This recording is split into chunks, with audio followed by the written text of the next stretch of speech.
नमस्कार, मुंसिफ जौहर में आपका स्वागत है। मैं हूं आपके साथ अब्दुल रहीम। देखेंगे तमाम बड़ी खबरें, लेकिन सबसे पहले हेडलाइंस। 15 लाख स्टूडेंट्स को साइकिल खरीदने के पैसे देगी झारखंड सरकार। सीएम हेमंत सोरेन ने की कल्याण विभाग की बैठक और जारी किए निर्देश। बोकारो के नावाडीह में सीएम सोरेन ने मॉडल डिग्री महाविद्यालय का किया शिलान्यास। करोड़ों रुपए की योजनाओं की दी सौगात।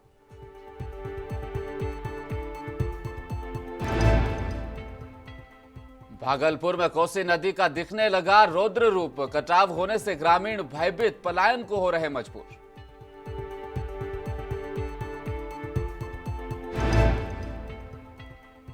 और पटना में बीजेपी कार्यकर्ताओं पर जमकर हुआ लाठीचार्ज। एक नेता की मौत। बिहार पुलिस ने बीजेपी सांसद को भी दौड़ा दौड़ा कर पीटा।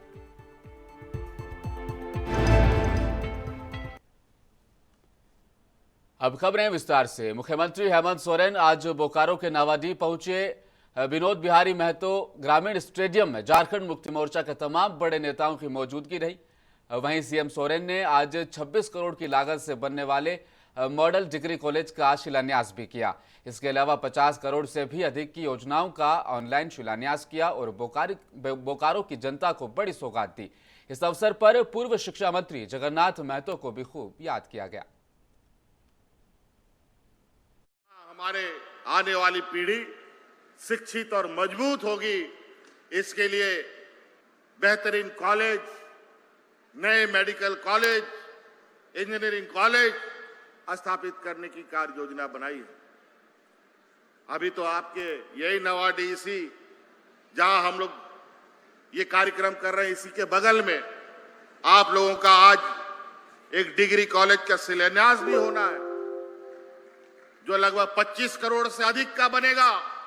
जो हमारे आदरणीय जगन्नाथ महतो जी का सपना था, हम आज उसका नींव रखने यहां आए हैं। और बोकारो जिला शुरू से ही शिक्षा के क्षेत्र में अग्रणी जिला रहा है। आज धीरे धीरे उन सब में परिवर्तन भी कर रहे हैं। अभी आपके गोमिया में भी एक डिग्री कॉलेज बनकर तैयार हो चुका है। अब उसमें पढ़ाई लिखाई करना है। आज उस गोमिया का डिग्री कॉलेज का भी आज यहीं से उद्घाटन हो रहा है। एक डिग्री कॉलेज उद्घाटन हो रहा है, दूसरा डिग्री कॉलेज का शिलान्यास हो रहा है। तो कई ऐसी चीजें हैं नावाडीह में, कई सारी योजना आज यहां से शिलान्यास उद्घाटन हो रहे हैं। आपको मंच से बताया गया है, बगल में कई शिलापट भी आपको दिखाया गया है। बहुत जल्द वो सब शिलापट अपने अपने जगहों पर अपना काम जहां शुरू होना है वहां लग जाएगा और जहां उद्घाटन होना है वहां लग जाएगा। झारखंड मंत्रालय में अनुसूचित जनजाति, अनुसूचित जाति, अल्पसंख्यक और पिछड़ा वर्ग कल्याण विभाग की योजनाओं की सीएम हेमंत सोरेन ने बैठक के जरिए समीक्षा की। इस बैठक में उन्होंने कहा कि राज्य में लगभग 15 लाख विद्यार्थियों के बीच साइकिल वितरण किया जाना है। सीएम ने अधिकारियों को निर्देश दिया कि जो भी योजनाएं चल रही है उसका लाभ राज्यवासियों को हर हाल में दिलाना सुनिश्चित करें। आदिवासी, दलितों, पिछड़ों और अल्पसंख्यकों के विकास पर सरकार का विशेष जोर है। ऐसे में इनके लिए संचालित योजनाएं सुचारू तरीके से संचालित होनी चाहिए। आज नीति आयोग के सदस्यों से, उनके अफसरों से लंबी वार्ता हुई। राज्य के लगभग सभी विभागों के संदर्भ में हम लोगों ने चर्चाएं की। बाकी चीज़ें आपकी तरफ से आपको उपलब्ध होगा, लेकिन मोटा मोटे तौर पर हमने जो अपनी बातें रखी है कि जिस राज्य से देश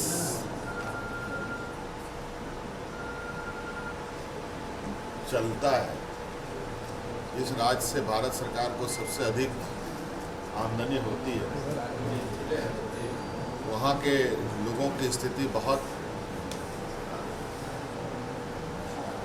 अच्छी नहीं है। इसके लिए कहीं ना कहीं संसाधनों की आवश्यकता है। और संसाधन जुटाने को लेकर के सारी शक्तियां लगभग केंद्र सरकार के पास। जमशेदपुर में अभिभावक संघ ने उपायुक्त कार्यालय के बाहर धरना दिया और नई राष्ट्रीय शिक्षा नीति को झारखंड राज्य में लागू करने की मांग की। धरने का नेतृत्व कर रहे अभिभावक संघ के अध्यक्ष डॉक्टर उमेश कुमार ने कहा कि नई शिक्षा नीति के तहत अभिवंचित वर्ग के छात्रों को कक्षा 12 तक की पढ़ाई निःशुल्क करवाई जानी है, जबकि झारखंड राज्य में ऐसा नहीं हो पा रहा। यहाँ पुरानी पद्धति के तहत केवल कक्षा 8 तक ही निःशुल्क शिक्षा प्रदान की जा रही है और आगे की शिक्षा के लिए पैसों की मांग की जाती है। पूरा अभिभावक संघ आज अभिभावकों के साथ एक दिवसीय भूख हड़ताल पर अपनी मांग को लेकर बैठे हैं। झारखंड में शिक्षा का अधिकार कानून 2011 में लागू हुआ था और उस समय जो बीपीएल बच्चों का जो नामांकन हुआ था, वे बच्चे अब 8 क्लास पास करके 9 क्लास में चले हैं।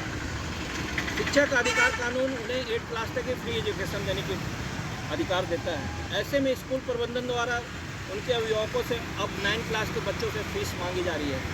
अभिभावकों की भ्रष्टाचार निरोधक ब्यूरो यानी एसीबी ने बड़ी कार्रवाई करते हुए गम्हरिया अंचल अमीन राज किशोर भगत को 10,000 रुपए घूस लेते रंगे हाथों धर दबोचा है, जिसके बाद अंचल कार्यालय में हड़कंप सा मच गया। फिलहाल एसीबी की टीम अंचल अमीन को अपने साथ जमशेदपुर लेकर आई है। बताया जा रहा है कि किसी काम को लेकर एक पीड़ित व्यक्ति से पैसे की मांग की जा रही थी, जिसकी शिकायत एसीबी से की गई। इसके बाद एसीबी ने यह कार्रवाई की है।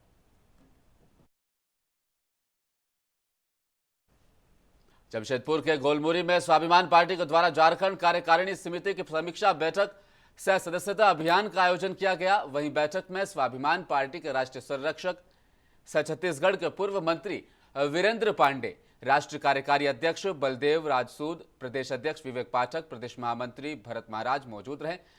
संगठन को मजबूत करने और विस्तार को लेकर बैठक का आयोजन किया गया। इसके अलावा ज्यादा से ज्यादा सदस्यता अभियान के माध्यम से लोगों को जोड़ने के लिए कहा गया है। वहीं बिहार में मानसून के साथ साथ बिहार की पुलिस की लाठियां भी अब खूब बरस रही है। आज पुलिस ने किसान सलाहकारों को खदेड़ खदेड़ कर पीटा, तो वहीं गुरुवार को यानी आज बीजेपी कार्यकर्ताओं पर और नेताओं पर लाठियां बरसती दिखी। बिहार पुलिस ने नेता प्रतिपक्ष हो या बीजेपी सांसद, सब पर जमकर लाठियां भांजी। महाराजगंज के बीजेपी सांसद जनार्दन सिंह सिग्रीवाल पर जब पुलिस लाठियां बरसाने लगी तो उन्होंने कहा कि मुझे तो छोड़ दो, मैं सांसद हूं। बीजेपी नेता सिग्रीवाल ने कहा कि हम किसानों की, बिहार के युवाओं की आवाज उठा रहे हैं, लेकिन महागठबंधन सरकार इस आवाज को दबाने की कोशिश कर रही है।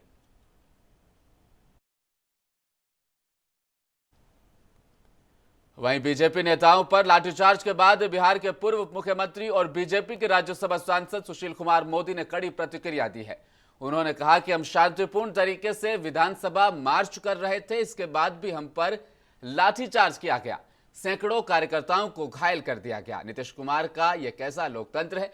बीजेपी नेता ने कहा कि लाठीचार्ज का बदला जनता अगले साल चुनाव में लेगी। फिलहाल लाठीचार्ज के बाद धरने पर बैठे नजर आए नेता प्रतिपक्ष विजय सिन्हा। उनके साथ और भी बीजेपी के बड़े नेता मौजूद थे। और इस बीच लाठीचार्ज में एक बीजेपी नेता की भी मौत हो गई। जहानाबाद के जिला महामंत्री विजय सिंह की मौत हुई है। पटना के पीएमसीएच में उनकी मौत की बात कही जा रही है। बताया जा रहा है कि प्रदर्शनकारी बीजेपी कार्यकर्ताओं और नेताओं को तीतर बीतर करने के लिए उन पर वाटर कैनन तक का इस्तेमाल कर रहे थे। ये सभी कार्यकर्ता विधानसभा का घेराव करने के लिए जा रहे थे, तभी पुलिस ने लाठीचार्ज किया। लेकिन खबर के मुताबिक एक और बात अब सामने आई है कि विजय सिंह के शव पर किसी भी तरह की चोट या डंडे की पिटाई का निशान नहीं है। वहीं जिला प्रशासन का बयान भी इस मामले को लेकर अब सामने आया है कि पुलिस लाठीचार्ज में बीजेपी कार्यकर्ता की मौत नहीं हुई है।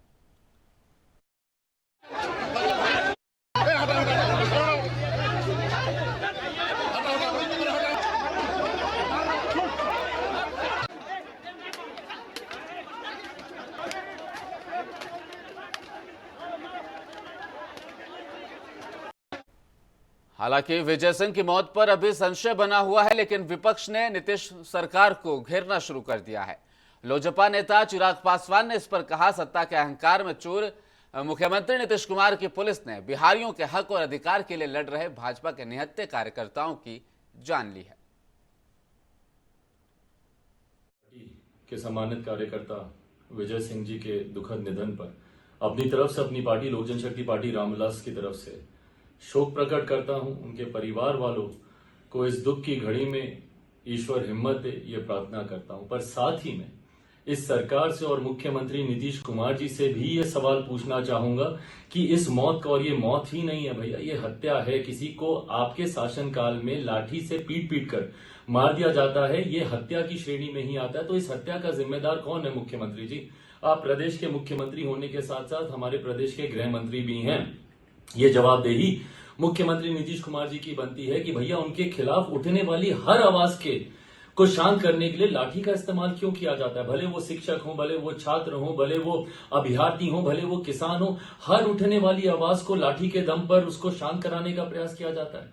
और अब तो बर्बरता इस कदर, इस हद तक बढ़ गई है कि पीट पीट कर उस व्यक्ति की हत्या कर दी जाती है। अगर ये एक अघोषित आपातकाल की परिस्थिति हमारे बिहार में नहीं है तो और क्या है? मुख्यमंत्री नीतीश कुमार जी जवाब दें, क्योंकि ये जिम्मेदारी आपकी बनती है, जवाबदेही आपकी बनती है कि आपके शासनकाल में उठी हुई लाठी की वजह से अगर किसी एक बिहारी की हत्या होती है तो इसकी जिम्मेदारी पूर्णतः मुख्यमंत्री नीतीश कुमार जी की बनती है। नवादा जिले के मैस्कोर प्रखंड क्षेत्र स्थित रसलपुरा पंचायत के वर्तमान मुखिया मधुमिता रानी एवं रसलपुरा उत्तरी भाग क्षेत्र के वर्तमान पंचायत समिति सदस्य प्रभावती देवी के घर में पंचायत उपचुनाव के दरमियान गोलीबारी कांड को लेकर एसपी अम्बरीश राहुल और रजौली एसडीपीओ पंकज कुमार के नेतृत्व में कुर्की जब्ती की कार्रवाई के महज कुछ ही घंटों के भीतर सभी 6 आरोपियों ने बिहार के अलग अलग 2 थानों में आत्मसमर्पण कर दिया।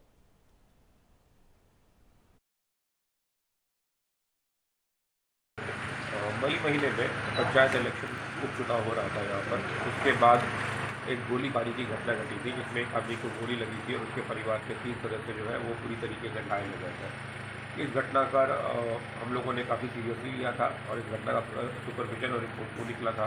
इसमें इस घटना में 6 लोगों के ऊपर संलिप्तता इस घटना में पाई गई थी, जिसमें मुकेश यादव, उसके 2 भाई और उसके अलावा भी 3 लोग और थे जिनका इस घटना में संलिप्तता पाया गया था। इनको गिरफ्तारी के लिए लगातार छापेमारी की जा रही थी, लेकिन ये लोग गिरफ्तार नहीं हो पा रहे थे, ये गिरफ्तारी अवॉइड कर रहे थे।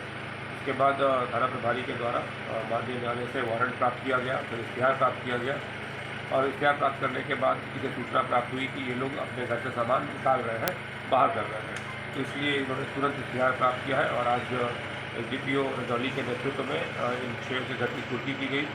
कुर्की करने के दौरान ही ये इनमें से 4 जो है वो टाउन थाना नवादा में सरेंडर कर गए हैं और 2 जक्कनपुर थाना पटना में सरेंडर कर गए हैं। इसकी सूचना जो है हमें रिस्पेक्टिव थाना प्रभारी ने दी थी है, जिसके कारण हम लोगों ने कुर्की को बीच में ही रोक दिया और अब इनको गिरफ्तार करके कल माननीय न्यायालय में भेजा जाएगा। समस्तीपुर जिले के मुफस्सिल थाना क्षेत्र अंतर्गत मोरतीवा गांव में ससुराल वालों के द्वारा एक विवाहिता की गला घोंटकर हत्या के बाद शव को बूढ़ी गंडक किनारे झाब में दफना दिया गया। मायके वालों को जब सूचना मिली तो करीब 4 से 5 घंटे खोजबीन के बाद शव को खोज निकाला। शव मिलने के बाद देर शाम लोगों ने शव के साथ समस्तीपुर रोसड़ा पथ को जाम कर दिया। जाम के कारण सड़क के दोनों ओर वाहनों की लंबी कतार लग गई।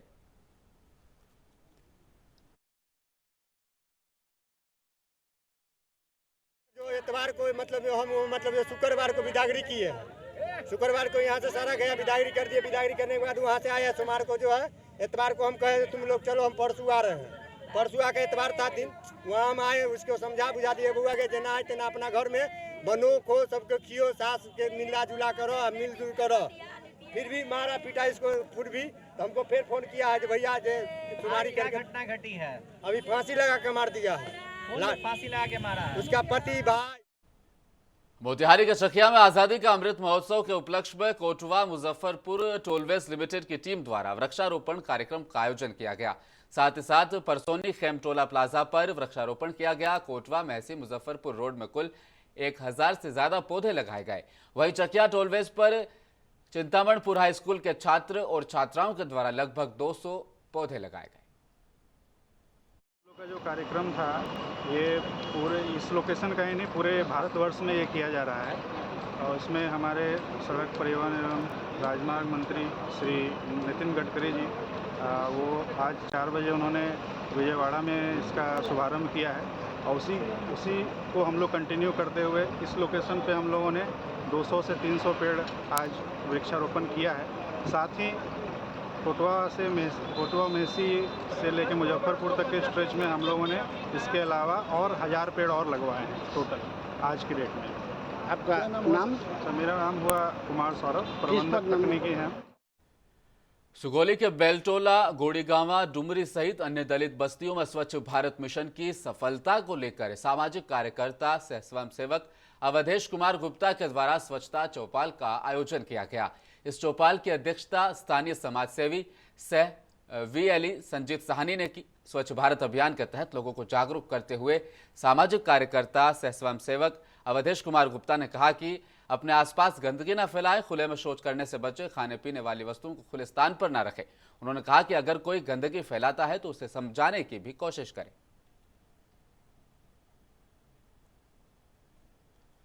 और भागलपुर में कोसी नदी ने रौद्र रूप धारण कर लिया है। जिले खरीक प्रखंड के सिहकुंड गांव का अस्तित्व अब खतरे में है। यहां पर कोसी नदी की धारा गांव की ओर मुड़ गई है और कटाव तेज हो गया है। कटाव और कोसी के विकराल रूप से ग्रामीण भयभीत हैं। वही ग्रामीणों में सरकार और जनप्रतिनिधियों के प्रति आक्रोश भी है। सालों से यहां पर कटाव जारी है।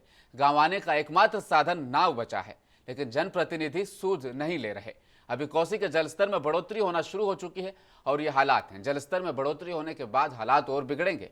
ग्राउंड जीरो पर हालात डराने वाले हैं। आप देख रहे हैं क्या स्थिति है।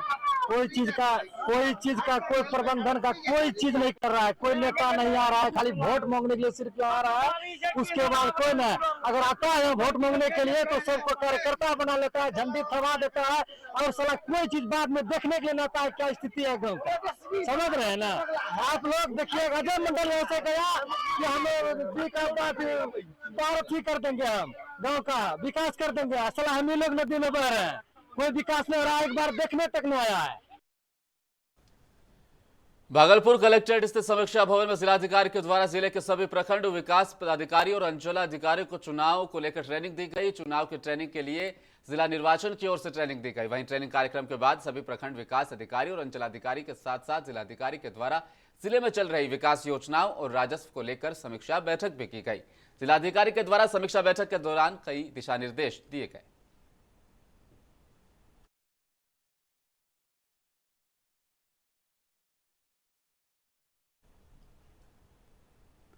भागलपुर सुल्तानगंज के अजगैवीनाथ धाम में विश्व प्रसिद्ध श्रावणी मेले के 10वें दिन भागलपुर जिला पदाधिकारी सुब्रत कुमार सेन ने विभाग के सभी अधिकारियों के साथ नमामि गंगे घाट, अजगैवीनाथ गंगा घाट, पार्किंग स्थल, कच्ची कावड़िया पथ का निरीक्षण कर जायजा लिया। इस दौरान जिलाधिकारी सुब्रत कुमार सेन ने मीडिया को बताया कि श्रावणी मेला 2 माह का है।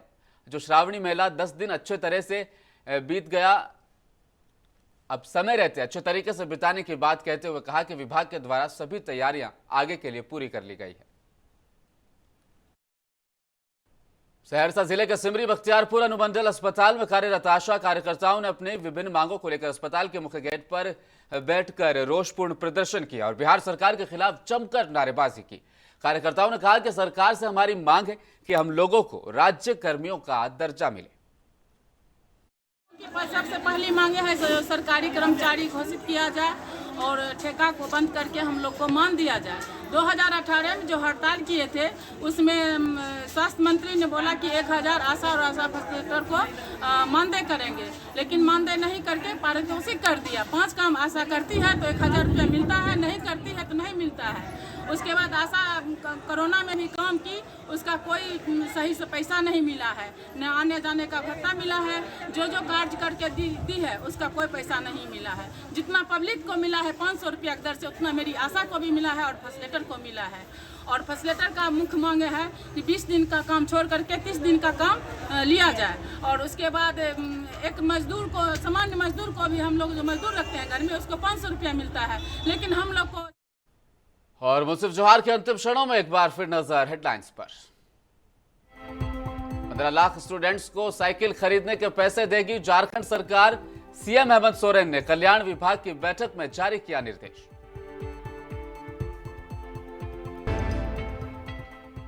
बोकारो के नावाडीह में सीएम सोरेन ने मॉडल डिग्री महाविद्यालय का किया शिलान्यास। करोड़ों रुपए की योजनाओं की दी सौगात।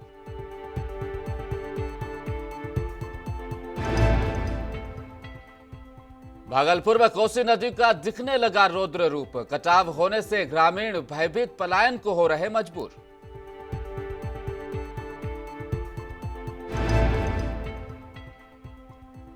और पटना में बीजेपी कार्यकर्ताओं पर जमकर हुआ लाठीचार्ज। एक नेता की मौत। बिहार पुलिस ने बीजेपी सांसद को भी दौड़ा कर पीटा।